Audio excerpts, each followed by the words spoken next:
mbere yuko abo bakobwa mpura nabo urumva nari umusambanyi ruharwa mu mujyi wa Kigali nari umusambanyi ruharwa hano karetse komunisiyari niho nakoreraga nari umusambanyi wa ruharwa uwo mukobwa nagiye ko nambona kikuyemo kose twenda hariya ngiye ko nambona igikorwa cy'abagabo n'umugore aho ngaho kirimo kiraba ariko nge ntabasha kubireba gutya nkabona mbona ikidendezi cy'amazi cyuzuye aho ngaho muri salo. Ngo wasambanye n'abakobwa bangahe? Barenga 500.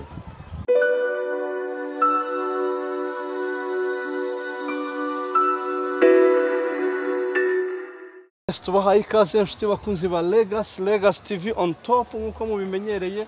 Legacy TV dusura abantu batandukanye uyu munsi nasuye Damour rero icyo tugiye kuganira si ikindi mu gihugu cyacu dufite insengero nyinshi abantu benshi bari mu madini atandukanye abantu barasenga uyu munsi ariko mbere yuko basenga mbere yuko binjira mu rusengero ngo bakizwe bari bantu cy'imbere niyo mpamvu uyu munsi nasuye Damour nakumvise inkuru irantangaza. Waba wararyamanye n'abakobwa bangaye mu buzima bwawe? Ngira ngo se burase barenga nka 500. Oya 500. Nasambaniraga hano i Kigali. Nava hano i Kigali nkajya gusambanira i Bugande. Abi Bugande sinababara nabo mu Rwanda sinababara. Ariko ugereranyije ni nk'umubare kangahe? Twagira nka 500. Yes. Nari ntagera nkubwira ko nakumviseho iyo nkuru ngira ngo ni ibihuha niyo mpamvu naje kukwishakira kugira ngo utuvire imuzingo utubwire byatangiye gute ubundi Damour ni muntu ki? Damour amazina yawe yose. Abantu benshi bakunze kumbona ku mashusho media ariko bataramenya Damour wari we.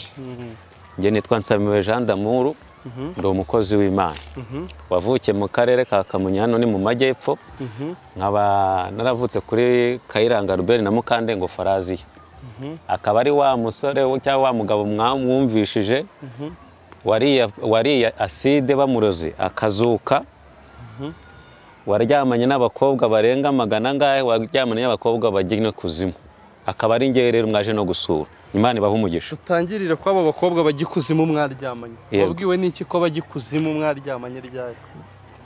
Mbere yuko abo bakobwa mpura nabo urumva nari umusambanyi ruharwa mu mujyi wa Kigali nari umusambanyi ruharwa hano karetse komunisiyari niho nakoreraga nari umusambanyi wa ruharwa. Wakoraga iki? Nakoraga ibintu bijyanye no kudekura imyenda y'abageni.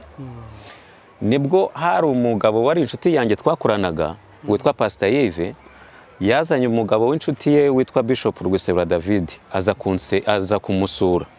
Ahageze ku rusengero nibwo yahise ambwira ati uyu muhungu mukorana ko afite imyuka ko ndeba asa nkaho bagiye kumujyana ikuzimu ati se byashoboka biti noneho ngewe ndavuga ati se bya ibintu by'ubagikuzimu se gute arambwira ati uremera kwatura ngusengere sinarinzi ibyo kwatura ibyo ari byo nibwo nahise nca bugufi ndabanza numva amateka aranganiriza maze kunganiriza nibwo yambwiye ati rero Imana irambwiye ngo reka ngusengere Imana igukura ikuzimu umukobwa mukundana agikuzimu uwo mukobwa nari namukuze Sky mugura amafaranga 25,000 ibi mbabwira byambayeho hari abantu wamukuze namuguze ngiye naguze indayi 25,000 mugura Sky Hotel niho nanyweraga ni naho nariraga mu gitondo nari mu Rwanda nifite amafaranga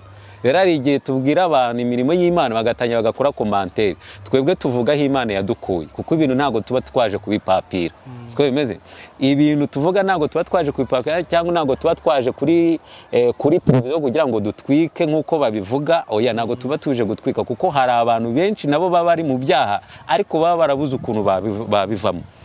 Nibwo uwo mukobwa Bishop arambwira ati uyu mukobwa amuguza amafaranga 25,000 ubahana ntago yaramuzi nanjye ibyo by'Imana yavugaga ntago nari mbizi nta kuvuga ngo Imana iravuze ibyo ntabyo nari nzi ko nari umunyabyaha.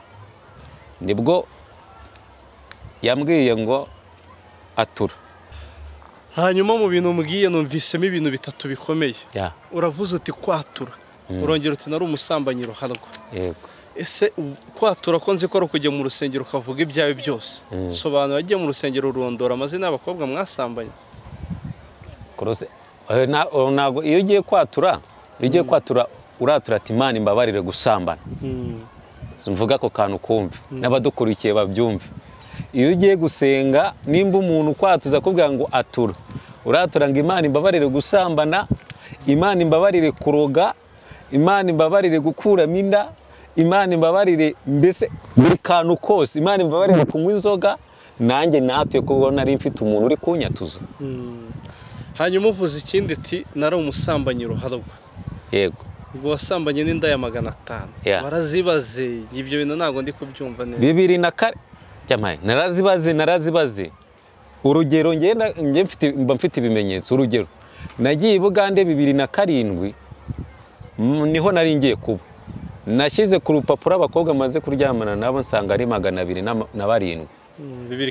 2007 baje kugera muri 500. None nageze i Bugande nanone ubwo mwita nkubitana n'Abagande.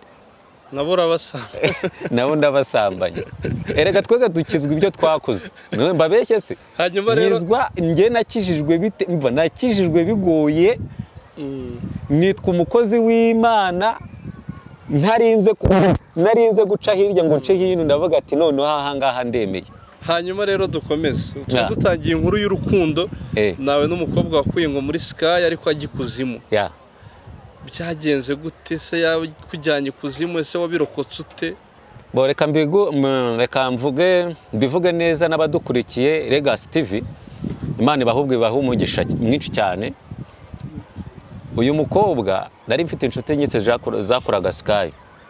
Yarampamagara arambwira ati Damu Karame, ushobora kuza hano tukakureba tukavugana ko hari akana gatoya gashyashya kinjiye muri Sky. Inda za Sky zose narazihetuye. Izi nda za Sky zose narazihetuye.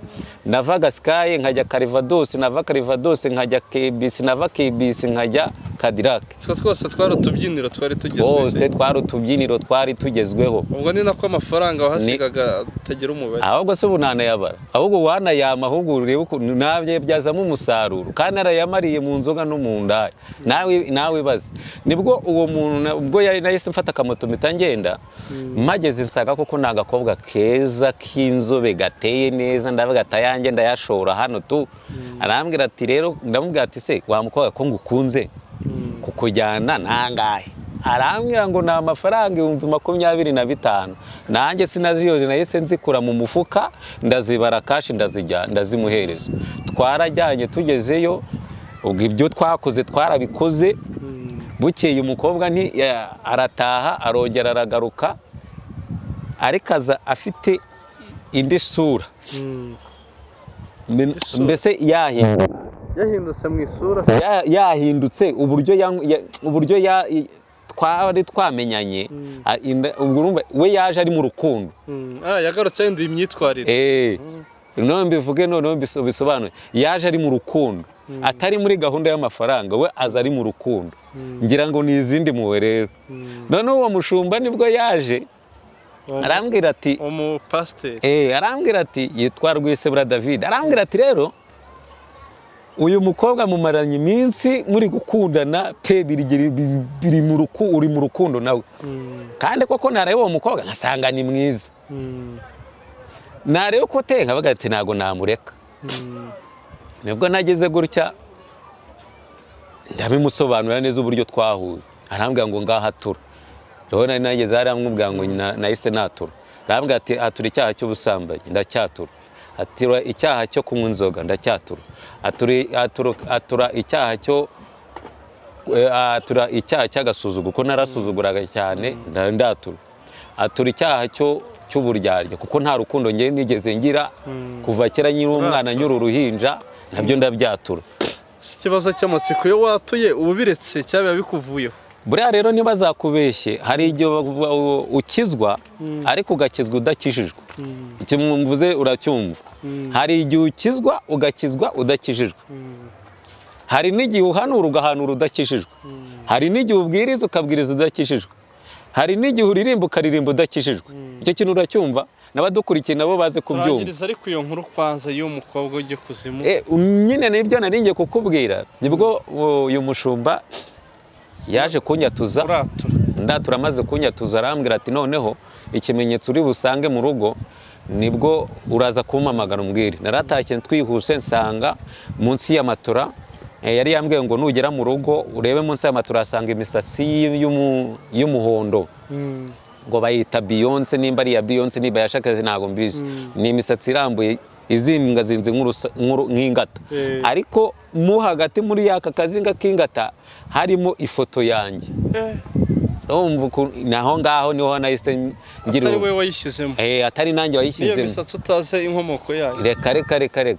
Nibwo nahise mpamagara Bishop ndamubwira ati Mushumba, ati ndabona ibintu bimeze nabi. Araza arabifata arabisohora, arangije aransengera, Imana itangira kuvugana nanjye bundi bushya kubera ko nari maze kwihana. Tugaruka rero ku buzima bw'uyu munsi. Uyu munsi uri umukozi w'Imana. Ese iyo wavuze umukozi w'Imana uri muntu ki? Umukozi w'Imana no kuba impamvu ijambo umukozi w'Imana risobanura kuba wararetse ibyaha, warakijijwe, waramaramaje.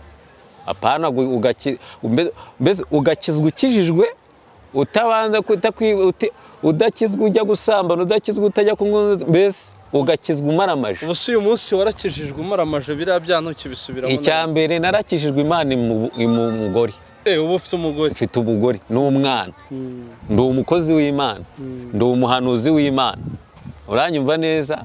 Na Legacy TV dukurikiye ndiho kugira ngo mbabwire ngo hari Imana ikura ikuzimu, hari Imana itanga ubuzima, hari Imana itanga imibereho, hari Imana itanga agakiza. Agakiza cya mbere reka nkubwire wa muntu dukurikiyeho, waba uri umudamu, uri umukobwa, cyangwa uri umugabo, uri umugore, oya, agakiza gatangwa n'Imana. Ntujya kukagura muri butike, ntujya kukagura mu kabari, ntujya kukagura muri alimentation.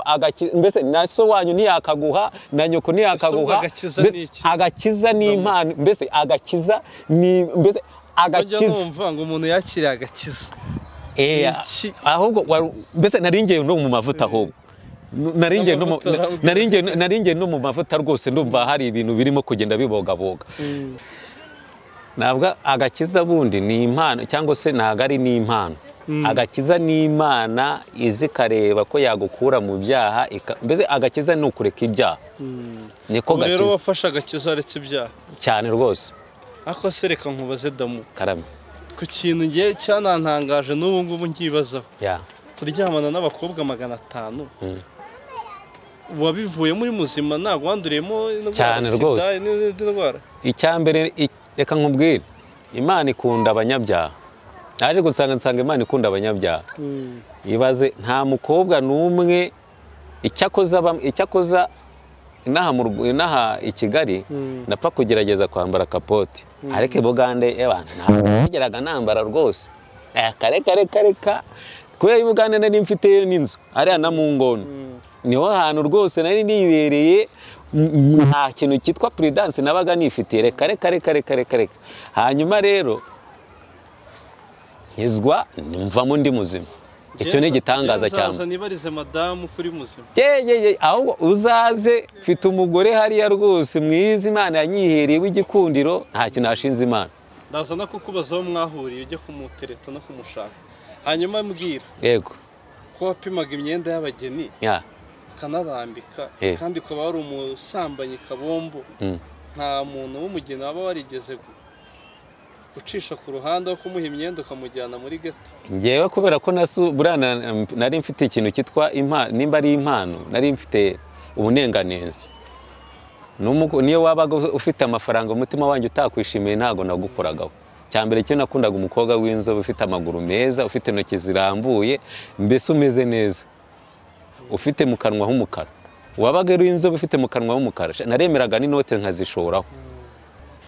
Se buriya hariya mu mujyi wakoreraga ibyo bintu barabizi cyane. Quartier commerciale hari ugiye ukabaza ati umuntu, ngiye nitwaga ari izina bakundaga kunyita, ko nakundaga gukorana n'Abagande n'Abakongomani, bakundaga kunyita Gasajya kubera ko nakundaga gukorana n'Abagande cyane. Bakavuga ati umuntu witwa Gasajya hano mu mujyi, hano Quartier commerciale iruhande rwa Tekino, hariya hagati ya Tekino na City Plaza. Nakoraga mu gikari cyo kwa Nyirafaranga, aho ngaho uhageze kavuga ati Gasajya, bahita bavuga ati Pasteur. Ubu bakuze nka Pasteur cyane rwose. Ibaze kuba waritwaga indaya Ruharwa ukahita witwa Pasteur. urumva atari icyubahiro ahubwo duhereze Imana icyubahiro. Byagenze bita kugira ngo kuko uve ku burayi be pastor. Mbese ni Imana yikoreye ubwanjye ariko iza kumamagara yarabanje iramumbya amafaranga nari mfite yose yaraciyeho aragenda nacuruzaga mama none ugira ngo Imana yari kumamagara se mfite amafaranga abakobwa baguraga amafaranga bakayatwara ntibazakubeshye nta muntu Imana ihamagara ufite amafaranga ngo bizakunde irabanza ikaguhombya. Nabaga mu nzu y'ibyumba 2 na salo njyenyine nta muntu mbana nawe, mva muri iyo nzu Imana iramumbya ndacumbika, nabaye mu ngo zirenga 6 cumbika. Bakagucumbikira ntago nigeze ndeba amajipo, sinigeze ntekereza byeri, ahubwo natumbiriye umugabo witwa Yesu rero yarazi nkuko Yesu yageze nkuko Zakayo yagerageje kurira igiti agiye kureba Yesu, akavuga ati ahari wenda Yesu uyu munsi nahagera nanjye agakiza. Urumva icyo kintu Yesu nawe amenya ko Zakayo akeneye iki agakiza, nanjye ni muri ubwo buryo Yesu nawe yaje iwanjye. Hanyuma rero nkwinjize mu rusengero aho usigaye wibera uyu munsi. Ubwo bwimbwiye kiriya kintu ntekereza abakozi b'Imana, ndavuga siko ko hari umuntu ujya mu rusengero arabanje kuba umuntu mubi.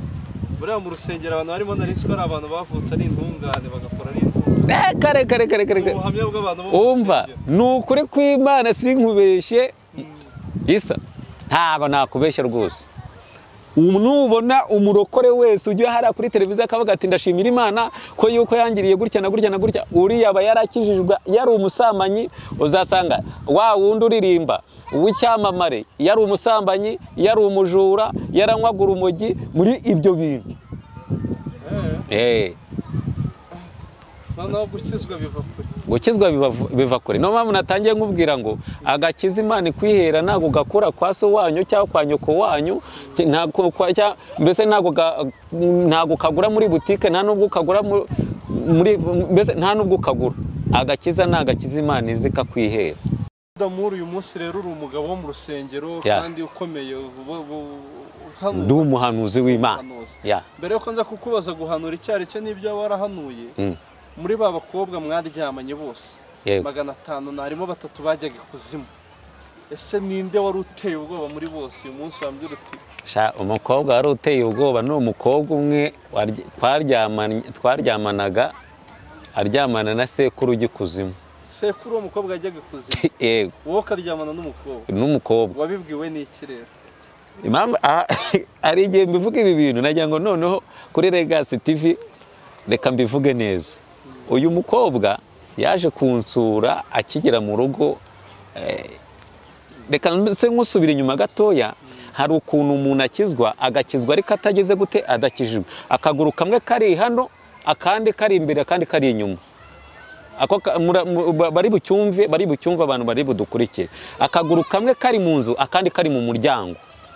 Nanjye muri 2000 mbere yuko njye Bugande niho nari nkimara gukizwa ariko ntarakira agakiza neza ngo mbe nagumamo.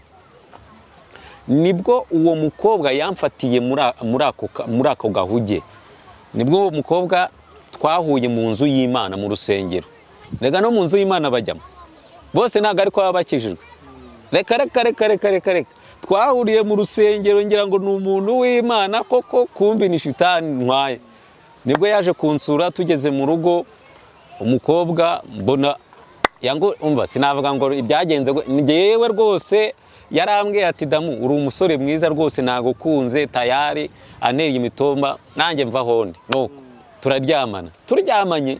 Nibwo hari nimugoroba arambwira ati nta nubwo ndi butaye, giye kubona mbona saa 6 z'ijoro zigeze. Umukobwa ngiye kumva numva arihindukije 2 3, ngiye kumva numva asa nk'uwikubita hasi. Ndavuga ati uyu muntu se, ndabyuka cyane itara. Yari yararanye imyenda abantu bambara, we yari yaje yabyiteguye ariko nge nabizi amakobwa bambara nimba ari robe de nuwe ariko kagapantaro n'akanuza kako kikuyemo ndeba gutya visave nakikuyemo ibi mbabwira ntabwo ari ugupapiro ntabwo ari inkuru mbimbano oya kuko ngewe Bibiliya tubwira ngo yego yanyibe yego naho yigibeho naho ya igibeho ya ntabwo naje kubabeshya ngo nuko bavuga ngo gutwika reka naje kukubwira ko hari Imana itanga agakiza hari Imana itanga ubuzima. Uwo mukobwa nagiye kunambona akikuyemo kose twenda hariya ngiye kunambona igikorwa cy'abagabo n'umugore aho ngaho kirimo kiraba ariko nge ntabasha kubireba gutya nkabona mbona ikidendezi cy'amazi cyuzuye aho ngaho muri salo muri mu cyumba wabibonye tese kandi utari kubireba nge nacanye itara nk'uko umugore uri mu gikorwa cy'umugabo aba ameze ndabyibonera. Umugabo se waramurebaga wari uri gusa nakubwiye ngo ntago ngiye umugabo ntago umuntu ariko umukobwa we yari ahari. Umukobwa se ntago mwabiganiriyeho nyuma? Twabiganiriyeho nyuma iyi gahunda azimaze kurangira maze iminota 30 ari muri koma arambwira ati rero biriya bintu bikunze kumbaho ati ndyamana ati ibi bintu bibaye ni sogokuru wabyaye mama wapfuye niwe ukora ibi byose. Bishatse kuvuga tubundyamana sangira n'umuzimu umugore ati cyane icyo ngicyo nicyo cyatumye mfata icyemezo cyo gukizwa aho ngaho nahise mfata icyemezo cyo gukizwa burundu. Hanyuma Damuru rero tuganirisha ibintu byinshi cyane ariko hari inama waha urubyiruko rugashora mu busambanyi. Icyambere inama naha urubyiruko Bibiliya avuga ngo dere kubaho Uwiteka nibwo bwenge kuva mu byaha niko kujijuka. Wa mukobwa we nturi igikomerezwa wa musore we nturi igikomerezwa abantu barimo barapfa buri munsi kubera iki ibyaha. Inzira nyanje kukubwira no gukizwa. Mpamagara dusengana Imana. Wananiwe kureka ubusambanyi Imana usenze neza Imana yakukura mu busambanyi nk'ubwo yankuyemo. Nkaba ndi umugabo mfite umugore mwiza w'inzobe kandi waravuye mu bushake bw'iki bw'Imana. Urashaka umugabo w'Imana idashaka warindira ubushake bw'Imana. Hanyuma ubwo umuntu azaguhamagara kuri nimero zihe? Azamamagara kuri 07 8 2 79 6 5 12. Mbisubiremo 07 8 2 79 6 5 12. Mamagara dusengana Imana. Muzasengana kuki umuntu akeneye ko musengana? Hari igihe umuntu akeneye bagusengana ko abakeneye kugira ngo umufashe mu bihe byiza byo gusenga. Yes, nshuti bakunzi ba Legacy rero Damuru turaganiriye mwumvise ukuntu yaryamanye n'abagore barenga 500 mwumvise ukuntu yamenyanye n'abakobwa bagikuzimu yari umucuruza amafaranga mushiraho ibyo nibyo yivugiye hari abamuzi ubuhamya babwumva bakamumenya ni byiza kandi ijambo umuntu yivugiye turaryubaha buriya ubuhamya duhaye tukatubufata nk'ukuri kuko ntitumuzi. Hari abamuzi nabo wenda bazagenda baduha ibitekerezo ariko icy'ingenzi nge nakuyemo no kwirinda ingeso mbi no kwirinda kujya mu byaha no kuba umuntu muzima ubereye societe. Damuru rero twizere ko nitwongera kugusura kuri Legacy uzatwakira cyane rwose nta nubwo nzaza ndi njyenyine nzaza ndi kumwe na madame kugira ngo noneho imbereke ikimenyetso cy'ibyaha nimba ari ukuri koko nimba Imana koko yaramaye uwo mugore wavuye mu bushake bw'Imana. Sa rero turagushimiye bakunzi ba Legacy namwe turabashimiye mukomeze mukore like, subscribe, share na comment.